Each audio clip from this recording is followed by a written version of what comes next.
We've told you before about the sleazy business deals that Vice President Joe Biden's son Hunter conducted while his father was in office. Well, tonight, in a very special Swamp Watch, we have some shocking new details. Joining me now to explain, author of Secret Empires, How the American Political Class Hides Corruption and Enriches Family and Friends, the great Peter Schweitzer. Hi, Peter. How are you doing? I'm great, Steve. Great to be on with you. Thanks for having me. So I'm just going to say, take it away. You have the information. Let's hear it. Well, the story really begins on June 28th when Devon Archer, business partner to Hunter Biden, is convicted in a New York court involving a bond scheme where they fraudulently sold $60 million worth of bonds connected to an Indian tribe. One of the bank accounts that was used in that fraud was a bank account that Hunter Biden drew a lot of money from and a lot of foreign entities put a lot of money into. So just to give you an idea, over a 14-month period from 2014 through early 2016, while Joe Biden is vice president of the United States, a Ukrainian company called Burisma, it's controlled by a very corrupt oligarch, sends $3 million into this account. A Chinese government entity called Bohai Harvest, which is run by the Bank of China, sends $650,000 into this account. Keep in mind, this is only one account. We believe there are others. There are other cash transfers as well, Steve. There's $1.2 million that comes from some LLC from a small boutique Swiss bank. We don't know who's behind the LLC. The bank itself has been charged in 6 countries for money laundering, so that makes it kind of sketchy. There's $142,000 going into this account from the son-in-law of the former Prime Minister of Kazakhstan. So large amounts of foreign money flowing in, and the number one recipient of the cash coming out is the vice president's son, Hunter Biden. It's so fascinating what you've unearthed here, because just, all the focus, thanks to, in large part to your research, really in the conversation around all this has been the Clinton Foundation and that family and the corruption around the Clintons. But it's looking like the Bidens are operating by the same playbook, which is getting the family into all this business, and especially at a time when China, as we're now realizing almost daily, are not some kind of benign partner, but America's #1 strategic rival. And yet they're doing business deals with the Chinese state. It's unbelievable while he's vice president. Yeah, no, you're exactly right, Steve. I mean, we're all familiar with globalization and the phenomenon as it relates to the economy and corporations. Well, corruption is being globalized as well. 70 years ago, foreign governments, were, a country like China or others were not quite as interested in every single thing that happens in Washington, D.C. Now what Washington, D.C. does can make you or break you, whether you're China, whether you're the Ukraine, you name it. So what do? They look for friends in Washington, and one of the best ways to make friends in Washington is to do deals with family members.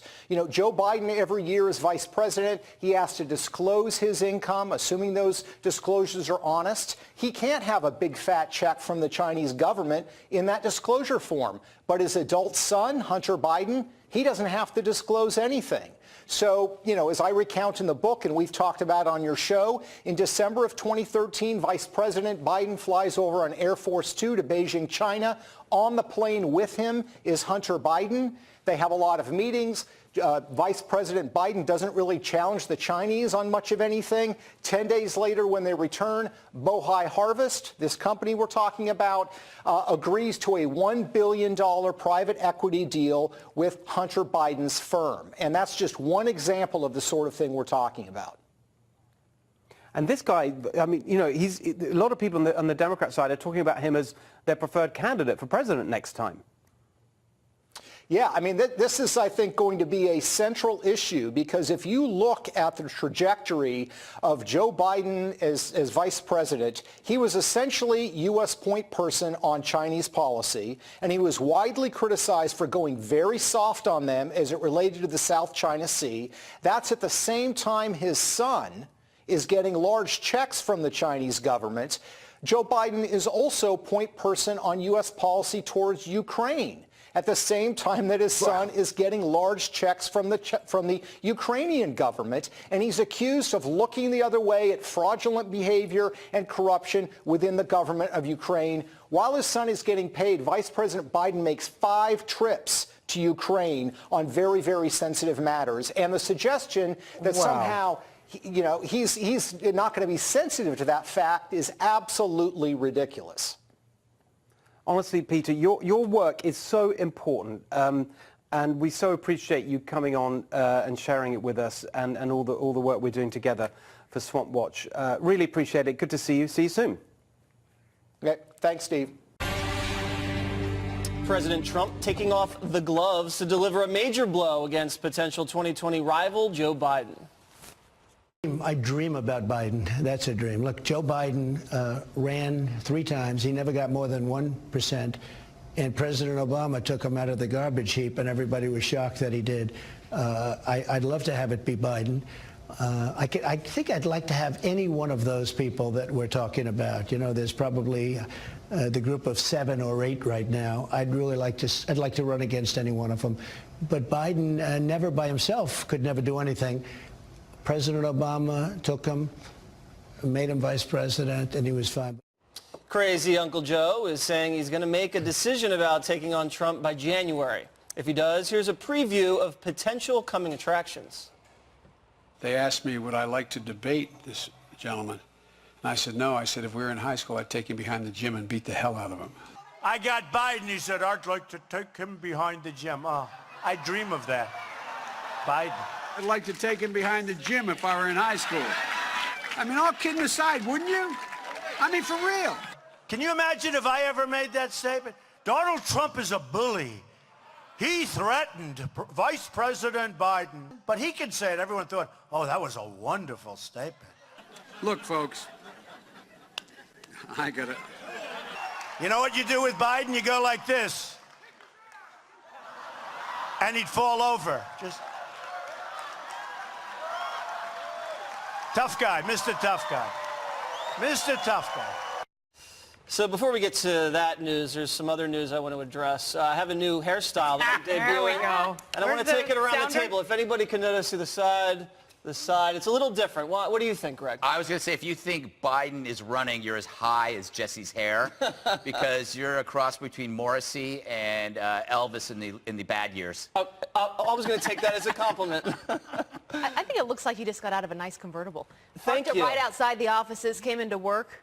Thank you very much, very, Abby. very refreshed. Much nicer than Greg. What about you, Juan? Juan, you looking at me like you've never seen a hair like this before. I didn't notice. I feel bad because You don't pay enough attention. I should pay more attention to my friends. But I mean, I don't know. It looks It's to the side and parted more wavy back. What are you trying to accomplish? My hairstylist took a month off, so this is out of necessity. I just haven't gotten it cut, so I just tried to rework it. What do you think, Kennedy? I thought the best reaction was from Michelle backstage, who was one of the hair people here at Fox. And you asked her if she liked your new hair, and she went, huh. Yeah, she doesn't want anything to do with this. I think it looks like you went downhill skiing without a helmet, and that's a compliment. All That's right. very outdoorsy. All right, well, let's Jesse. get to the news.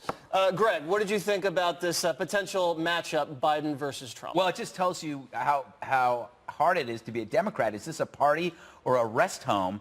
And Biden is a walking gaffe machine, but it's not just his mouth. It's his hands. This guy, he shouldn't be running for president. He should be the head of the TSA. He is so touchy-feely. He doesn't just feel your pain. He feels everything. He misses calling as a chiropractor. But I don't think, you know what's funny? What? You know who gave us Trump? I think President Obama gave us Trump by talking Biden out of running. If he hadn't talked Biden out, because wasn't Biden thinking about it, and then...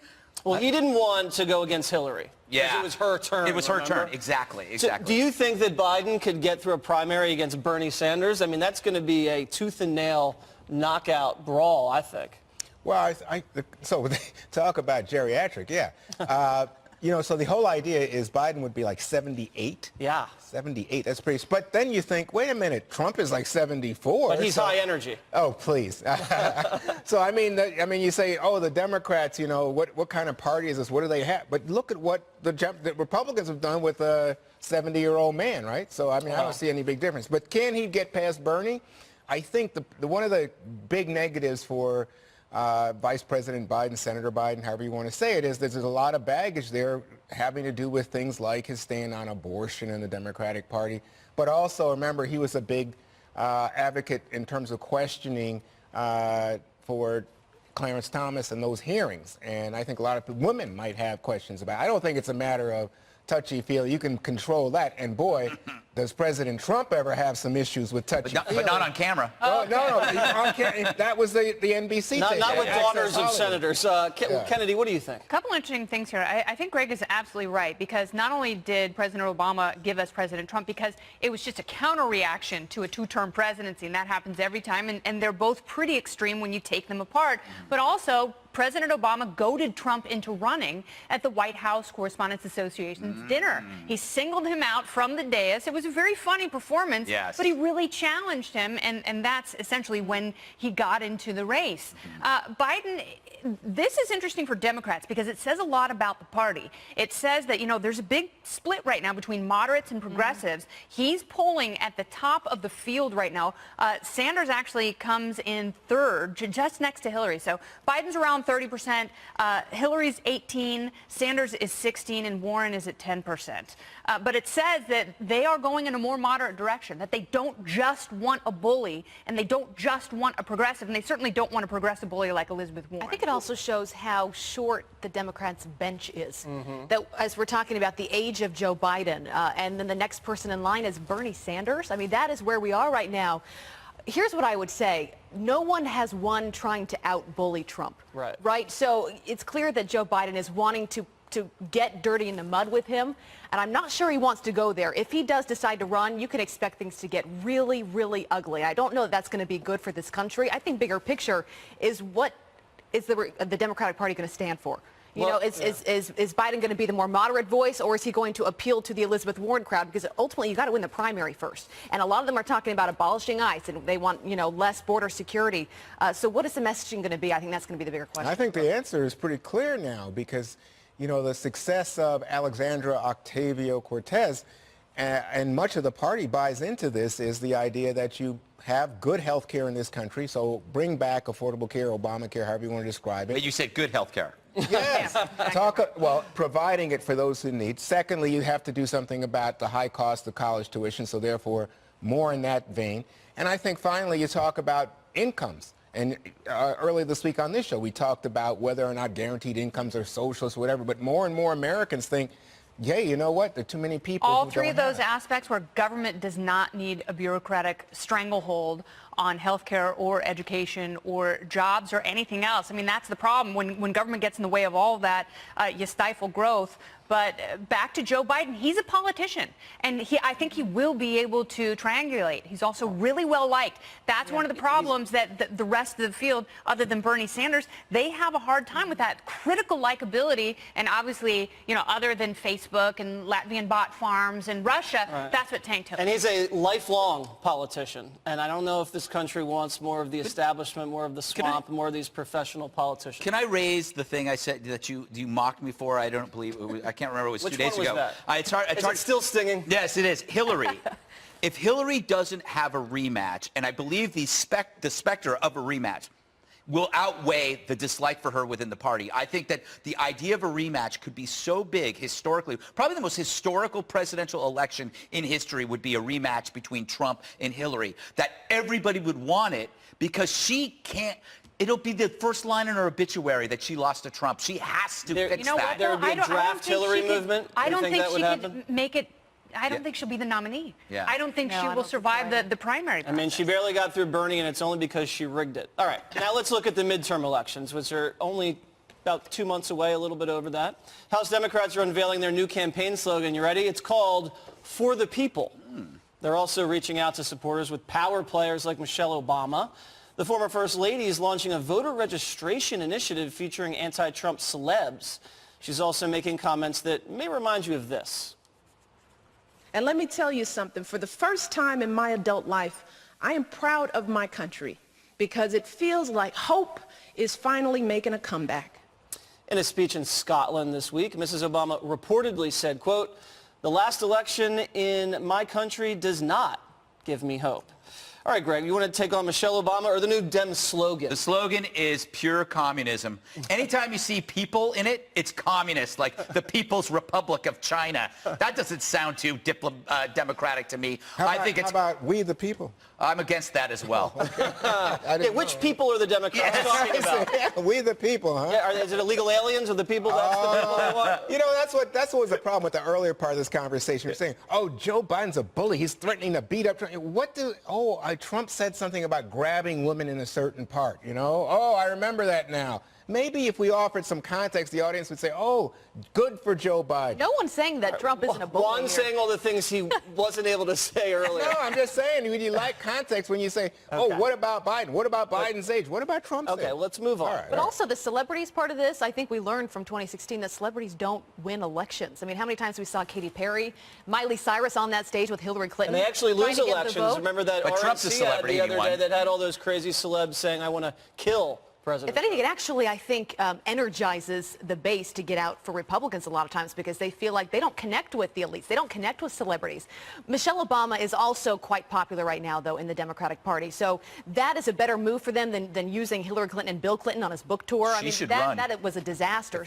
If Michelle Obama ran... She might win. Yeah, no, it would be... But you're absolutely right. The contrast between the speech that she gave at the DNC in 2016, her farewell speech, that was one of the best speeches of both conventions. And now, you know, people for the first time in their adult lives stood up and said, wow, I really like Michelle Obama. She's making such sense and her message truly resonates. And, you know, she's a lawyer. She essentially has the same background that Hillary Clinton had before she carpetbagged her way to the U.S. Senate. But to Abby's point, it shows you how shallow the Democratic bench is, that people are looking for a Hail Mary person like Michelle Obama. Oh, because there's no way she's running. What happened to the GOP bench in 16? Donald Trump? We had 17. He stepped on all of them. He crushed them all. But going back to, that's the contrast principle, that when there were 17 similars and one different, the one different always rises above. It's going to happen with the Democrats. You're going to get 17 politicians, and you might get a Michelle, or you might get an Oprah, or you might get a Mark Ruffalo. Who knows? I'd say he's Mark Ruffalo. So Ruffalo Cortez, and that's the... That's it. By the way, I was surprised to see that Tim McGraw and Faith Hill are part of Michelle Obama's team. I thought country music people wouldn't.